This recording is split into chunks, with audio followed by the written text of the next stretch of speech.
In 1492, Christopher Columbus misread a map and wound up on the wrong continent. And just 498 years later, another Chris Columbus discovered something even better. The year was 1990, the start of the perfect decade. Music had peaked, fashion was at an all-time high, and John Hughes was the reigning king of the modern comedy. But even a king must delegate, and coming off the heels of multiple directing projects, the master elected to bring on an apprentice for his latest script. The movie was about a kid left alone on Christmas. Ma'am, I'm 8 years old. You think I'd be here alone? I don't think so. In the lead role, Hughes cast the precocious Macaulay Culkin to play alongside parents Catherine O'Hara and John Hurd. We made it. Can you believe it? Hope we didn't forget anything. And in the role of the villains, Daniel Stern and the great Joe Pesci. Home Alone grossed $470 million worldwide, becoming the second highest grossing film of 1990 and the highest grossing domestically. The film was shot primarily out of a high school in Illinois, as well as famous locations like Chicago O'Hare International Airport and Hubbard Woods Park. And though Macaulay shot to stardom with his fantastic and memorable performance, the real star of the film is John Williams, whose work here may be the finest of his storied career. Nobody expected this movie to do as well as it did in 1990, and certainly nobody imagined it would become one of the biggest Christmas films of all time, handily earning its spot on the annual rewatch list. It's one of the best movies of its genre. It's one of my personal favorite films of all time. It's the one and only Home Alone. What else could we be forgetting? Kevin! What's up, beautiful people? I'm Zach, and you're watching Zach Makes Movies, the channel where we talk about... You guessed it, Frank Stallone. Well, it's Christmas time in Hollis, Queens. Mom's cooking chicken and collard greens. And today, I wanted to talk about one of my favorite Christmas movies of all time. A lovely cheese pizza just for me. Home Alone is a movie I've enjoyed for as long as I can remember. It's always been a staple of Christmas time, and it's always been a touchstone film for me in many ways. There's little moments in this movie that have carried on in my screenwriting for years. And they're small little moments, and they're usually tied to music. John Williams is an absolute genius. His work on this film is unparalleled. There's no better Christmas movie soundtrack, and there are few soundtracks in general that are as heartwarming and beautiful as this.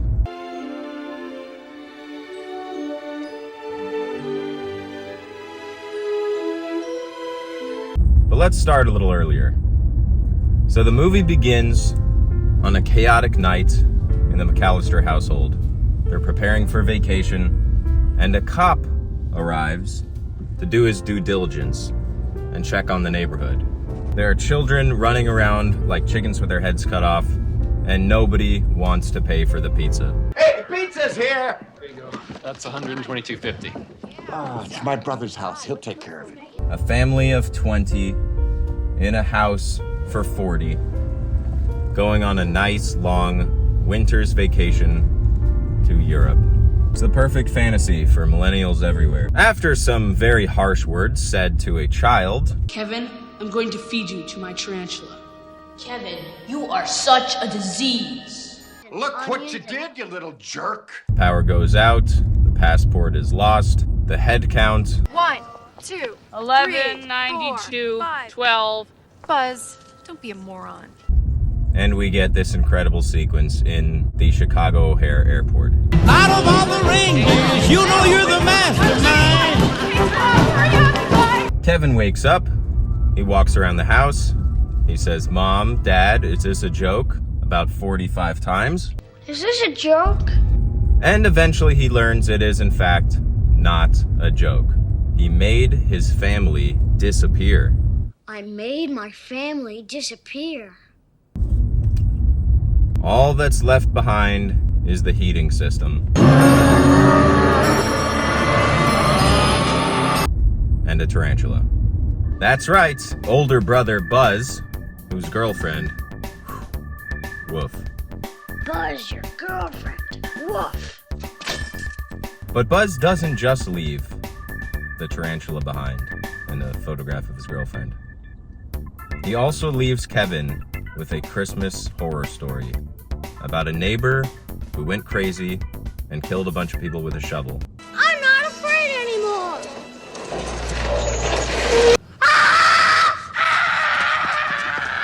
But of course, in the end, it was never the sweet old man who posed the danger. It was two bungling burglars by the name of Marv and Harry. Daniel Stern and Joe Pesci are the perfect duo in this film. They struck a chord right between funny and serious. Funny how? I mean, what's funny about it? Tommy, no, you got it all wrong. Oh, Anthony. He's a big boy. He knows what he said. What'd you say? But this was a little bit different. In this movie, he was not supposed to curse. What? And Joe Pesci had a little bit of trouble with that. What? What? What? The movie is actually pretty perfectly paced. The idea of having a whole film following an 8-year-old and his exploits in a house unburdened by what has been. You would think that such a story would fall flat after a few pages, but no, it's pretty tight. And it's just a testament to John Hughes and his incredible writing. The man was a genius. At first, it's all fun and games.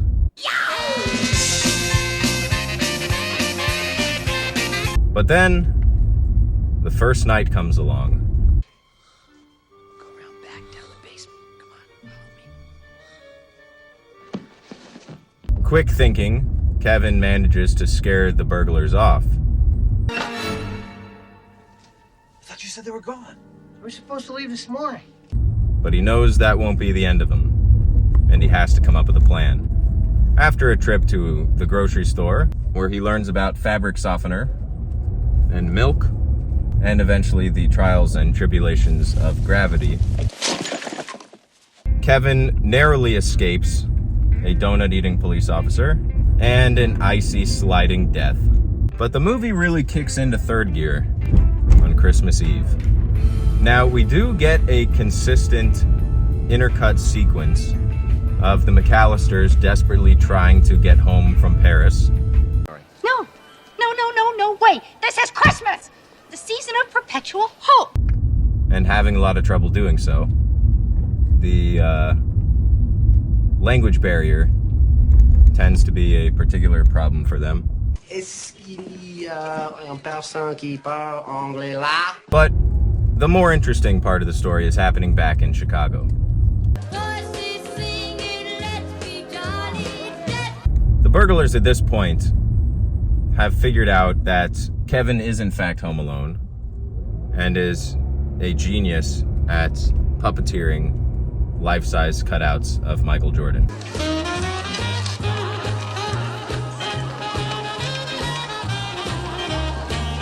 But they have no shame, and they don't mind robbing a house with a child in it, so they decide to come back.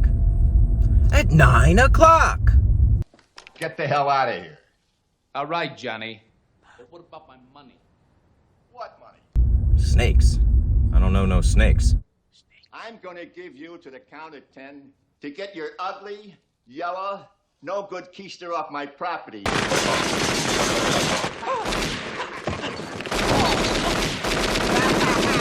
Kevin is a little super genius, probably a future career criminal.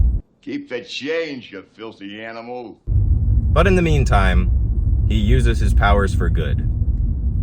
Well, except for that whole thing with the pizza guy. 1, 2, 10.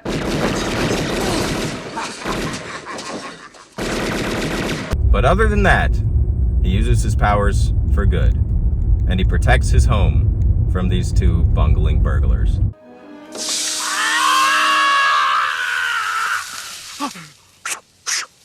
The night comes, and Kevin decides he doesn't want to be alone on Christmas.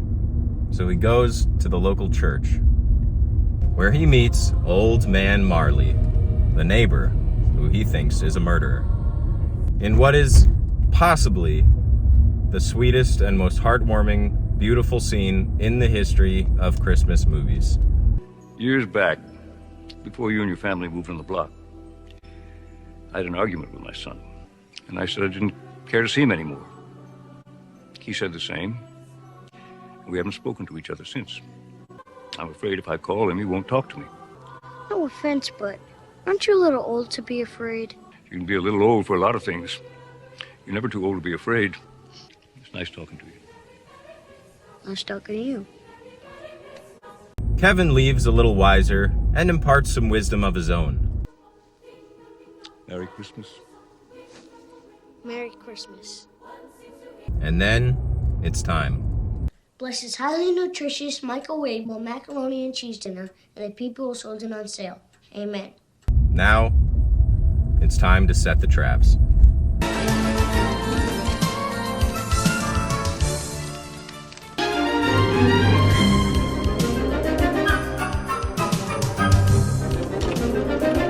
The trap is set, the time has come, and Kevin begins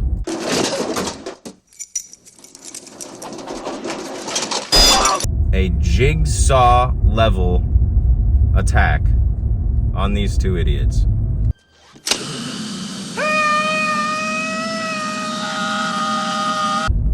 Who are horribly burned, mangled, and maimed, nearly to their deaths. But they just keep on coming. Heads up! One pitiful attempt after the next, the two burglars seek to break into the home, and it doesn't go particularly well. Now, I just want to point out a couple things. Now, I mentioned earlier on that there are specific moments throughout this film that have really stuck with me in my screenwriting career. One of those moments, oddly enough, is the tarantula.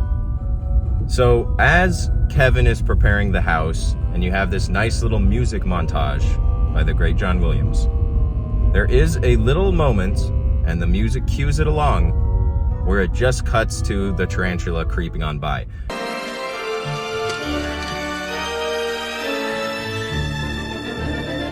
Now, what that is doing on a grander scale of story is just simply reminding the audience that that element is still at play. It's almost a Chekhov's gun. In many ways, it is a Chekhov's gun. It is telling us, hey, pay attention to this here because it's going to come back later. And like a Chekhov's gun, it is going to fire. So when we do have that great moment of Kevin putting the tarantula onto Marv's screaming face,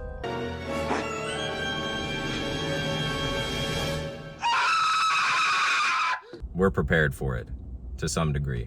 Another thing I want to talk about is set design.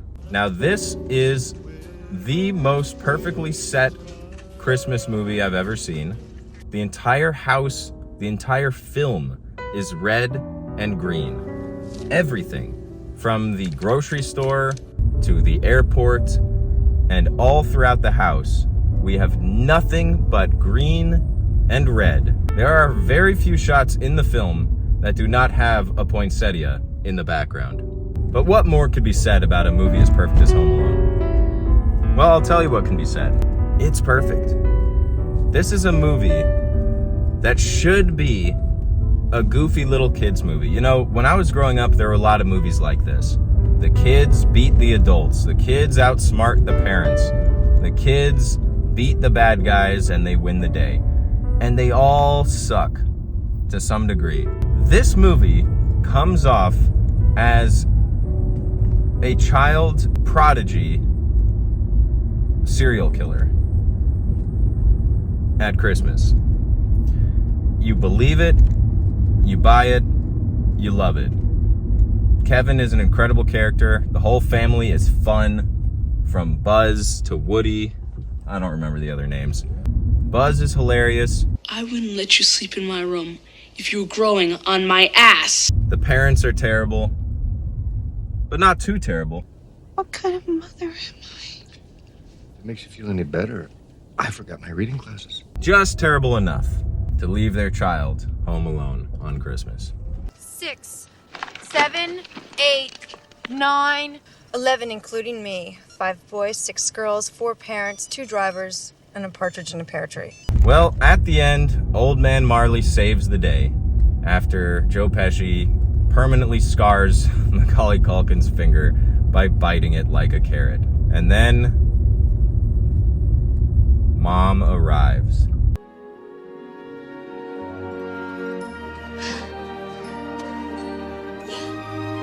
We have a nice little reunion with Kevin and his mom, and then immediately the whole family is there. Everybody, well, actually nobody apologizes at all to Kevin other than the mom. But the rest of the shitty family arrives and all pretend like everything is good. And then within 2 seconds, they all abandon him again. Kevin's dad finds a gold tooth on the ground, which is a nice little moment. Honey, what's this? I like the part where it goes. And then, of course, comes the money shot. The best part of the whole movie, the payoff to the church scene.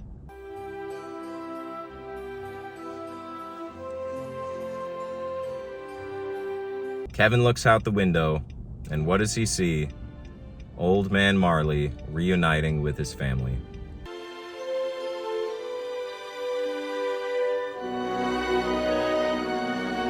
If that doesn't choke you up, you may be dead inside. But of course, it can't simply end on this sweet moment. Kevin! What did you do to my room? This is an untouchable Christmas classic. They can try to reboot it and remake it all the times they want. You will never match the spirit of Chris Columbus, John Hughes, and Macaulay Culkin. One last thing we should talk about is the cameo of the Kenosha kicker himself. Allow me to introduce myself. Gus Polinski. How are you? Polka King of the Midwest. The one and only John Candy. John Candy was paid for this movie less than the pizza guy. That's right. The day player who crashes into the statue at the front of the house 4 times got paid more than John Candy. John Candy shot all of his scenes in 1 day. He was up 20 hours on set finishing the sequence in the van. John Hughes just kept pushing and forcing him to go harder and harder and harder. But I did leave one at a funeral parlor once. Now, he was okay, you know, after 6-7 weeks. And I came around, started talking again. Now, may I remind you, John Hughes was not the director, but he is John Hughes. So that day he made sure to be on set, and he had his old friend John Candy torture himself for our amusement. That's all for today, folks. I hope you have a wonderful Christmas and a happy holiday season. And stay tuned for more videos like this. Now, if you have any recommendations, please let me know in the comments below. We're not just doing Christmas movies. Hell, we can do whatever you like. Thanks for watching. Subscribe for more, and we'll see you next time. We gotta get out of here before somebody sees us.